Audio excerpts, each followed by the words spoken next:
हामी सबैजनालाई धनी बन्न मन लाग्छ हैन त? तर जब अर्थशास्त्रीहरूले सम्पत्ति वा वेल्थको कुरा गर्छन् नि, उनीहरूले सोच्ने तरिका हाम्रो सामान्य सोचाइभन्दा अलि फरक हुन सक्छ। आज हामी यही रोचक भिन्नतालाई केलाउँदैछौँ। ल, सुरु गरिहालौँ न त। त्यसो भए सबैभन्दा पहिलो प्रश्न नै यही हो, सम्पत्ति आखिर हो के? यो भनेको पैसा, घर र गाडी मात्रै हो कि यसको अर्थ त्योभन्दा पनि गहिरो छ? यो कुरा बुझ्नको लागि एउटा रमाइलो उदाहरण हेरौँ है त। मानौँ एकजना एकदमै प्रतिभाशाली सर्जन हुनुहुन्छ जसको सिपले करोडौँको कमाई गर्न सक्छ। अब प्रश्न यो हो, के उहाँको त्यो अद्भुत सिपलाई आर्थिक सम्पत्ति मान्न मिल्छ त? यही प्रश्नको जवाफले हामीलाई सम्पत्तिको सही अर्थतिर डोर्याउँछ। हो, त्यो सर्जनको प्रश्नको जवाफ खोज्न हामीलाई सम्पत्तिको एउटा स्पष्ट आर्थिक परिभाषा चाहिन्छ। अर्थशास्त्रले केलाई सम्पत्ति मान्ने र केलाई नमान्ने भनेर एउटा लक्ष्मण रेखा कोरेको छ। त्यो रेखा के हो त? आउनुहोस् हेरौँ। ल, परिभाषा यस्तो छ। आर्थिक सम्पत्ति भनेको ती सबै चिजहरू हुन् जसको बजारमा एउटा मूल्य हुन्छ र जसलाई बेच्न सकिन्छ। यहाँनिर दुईटा कुरा एकदमै महत्त्वपूर्ण छन्। पहिलो, त्यसको बजार मूल्य हुनु पर्यो र दोस्रो, त्यसलाई अरूलाई हस्तान्तरण गर्न वा बेच्न सक्नु पर्यो। यसलाई अझै सरल बनाऊ है।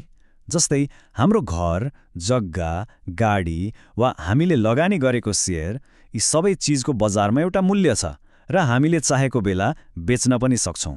हो, त्यसैले यी सबै आर्थिक सम्पत्ति हुन्। त्यसो भए हाम्रो सर्जनको सिपको कुरा के भयो त? हो, यहीँनेर कुरा रोचक बन्छ। त्यो सिपलाई आर्थिक सम्पत्ति होइन, मानव पुँजी अर्थात् ह्युमन क्यापिटल भनिन्छ।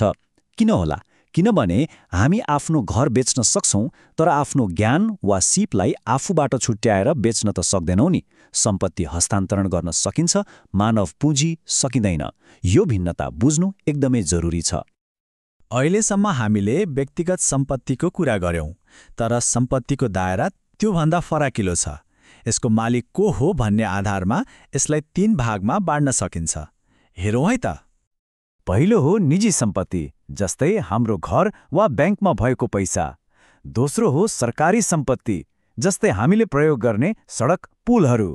र तेस्रो, जुन सबैभन्दा महत्त्वपूर्ण छ, त्यो हो प्राकृतिक सम्पत्ति, हाम्रा जङ्गल, खनिज र पानीका स्रोतहरू।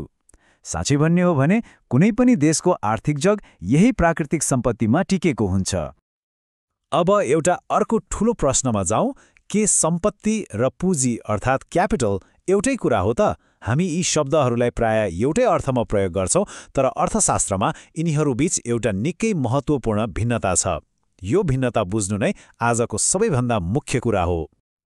यो भनाइले नै सबै कुरा प्रष्ट पार्छ। सबै पुँजी सम्पत्ति हो, तर सबै सम्पत्ति पुँजी होइन। सुन्दाले अल्मलिने जस्तो लाग्यो होइन र? तर चिन्ता नलिनुहोस्, यो एकदमै सरल छ। आउनुहोस् यसलाई फुटाएर हेरौँ। पुँजी भनेको सम्पत्तिको त्यो हिस्सा हो जसलाई थप आम्दानी गर्न वा केही नयाँ कुरा उत्पादन गर्न प्रयोग गरिन्छ। जस्तै एउटा फ्याक्ट्रीको मसिन वा किसानको हलो। यी दुवैले उत्पादन बढाएर आय आर्जन गर्न मद्दत गर्छन्, त्यसैले यिनीहरू पुँजी हुन्। यो भिन्नता बुझ्नको लागि कार र ट्र्याक्टरको उदाहरण सबैभन्दा उत्तम छ। सोचौँ त, व्यक्तिगत आरामको लागि किनेको कार एउटा सम्पत्ति त हो, तर त्यसले सिधै पैसा कमाउँदैन। तर त्यही पैसाले किनेको ट्र्याक्टर जब खेत जोत्न प्रयोग हुन्छ, त्यसले बाली उत्पादन गर्छ र आम्दानी सिर्जना गर्छ। त्यसैले कार सम्पत्ति मात्रै भयो, तर ट्र्याक्टर सम्पत्ति पनि हो अनि पुँजी पनि हो। त्यसैले कुनै पनि सम्पत्तिलाई हेरेर आफैलाई सोध्न प्रश्न एकदमै सजिलो छ, के यो वस्तुले अरू केही उत्पादन गर्न वा पैसा कमाउन मद्दत गरिरहेको छ? यदि जवाफ छ भन्ने आउँछ भने त्यो सम्पत्ति पुँजी पनि हो। कुरा यति नै हो। ठिक छ, हामीले सम्पत्ति र पुँजी बीचको फरक त बुझ्यौँ, तर यो जान्नु किन यति महत्त्वपूर्ण छ त?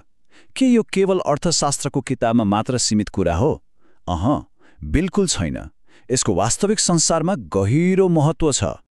कुनै पनि देशले आफ्नो विकासको गति बढाउन उसले आफ्नो सम्पत्तिलाई पुँजीमा बदल्नुपर्छ। उदाहरणको लागि, हामीसँग प्रशस्त जलस्रोत छ, यो हाम्रो प्राकृतिक सम्पत्ति भयो। तर जबसम्म हामी त्यसबाट बिजुली निकालेर उद्योग चलाउँदैनौँ वा बेच्दैनौँ, त्यो पुँजी बन्दैन। कुन सम्पत्तिलाई उत्पादनशील काममा लगाउने भन्ने निर्णयले नै देशको आर्थिक भविष्य निर्धारण गर्छ। त्यसैले यो भिन्नता नीति निर्माताहरूका लागि अत्यन्तै महत्त्वपूर्ण हुन्छ। अब अन्त्यमा सोच्नको लागि एउटा प्रश्न छोडेर जान्छु। एकछिन विचार गरौँ त, घरमा भएको कुनै ल्यापटप वा गाडी जसलाई अहिले केवल व्यक्तिगत सम्पत्तिको रूपमा प्रयोग गरिँदैछ, त्यसलाई कसरी पुँजीमा बदल्न सकिन्छ होला? हो, यसको उत्तरमा नै आर्थिक वृद्धिको रहस्य लुकेको हुन सक्छ। सोच्दै गर्नुहोला।